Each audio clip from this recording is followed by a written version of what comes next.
অজানা মেয়ের সন্ধান, লেখিকা সামিয়া সিনহা, কণ্ঠে আমি মাইশা। পর্ব 4।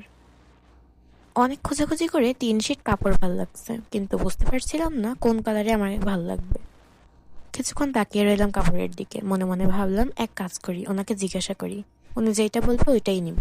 পিছনে তাকিয়ে দেখি উনি নাই। হায় হায়, কই গেল? একটু আগেই তো আমার পিছনে দাঁড়িয়েছিল। এত মানুষের ভিড়ে এখন ডাক দিব কিভাবে? উনি আবার আমায় রেখে চলে যায়নি তো? কোথায় চলে গেল?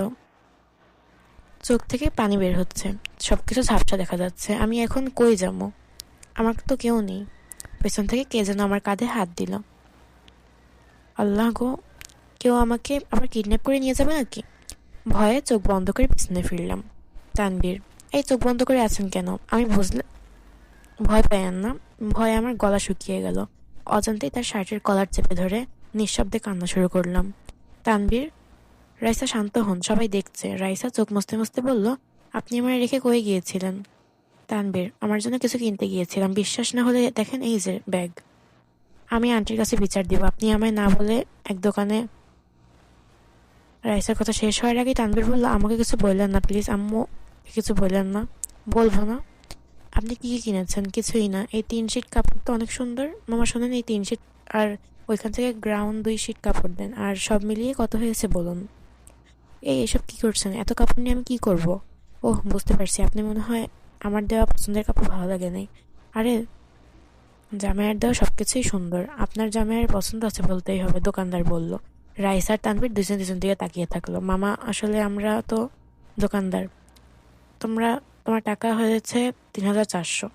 তানভীর, এই নেন। তানভীর মনে মনে বলল, এই বেটায় মনে হয় আমার কথা শুনতেই পায়নি।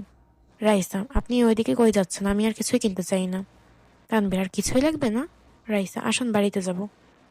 জোহরের নামাজ পড়ে বসে রইলাম। মোবাইলটা হাতে নিলাম, কিন্তু চার্জ নেই। ধুর, এখন কি করব? আন্টির কাছে যাই। তানভীরের আম্মু, রাইসা, কোনো দরকার?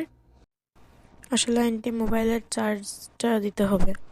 তানভীরের আম্মু, তুমি তানভীরের কাছে গিয়ে মোবাইল দিয়ে আসো, তার এক চার্জ দিয়ে 3টা মোবাইল চার্জ দেওয়া যায়। রাইসা, হুম। ওনার রুমের সামনে দাঁড়িয়ে রইলাম। কেমনে বলবো এটা মনে মনে সাজাইতেছি। বিসমিল্লাহ বলে দিলাম দরজায় ধাক্কা। তানভীর, আপনি? রাইস, সরি সরি, বুঝতে পারিনি। সাথে সাথে দরজা লাগিয়ে দিলাম। ধুর, এটা কি হলো? আমি কি জানতাম নাকি উনি মাত্র গোসল করছে?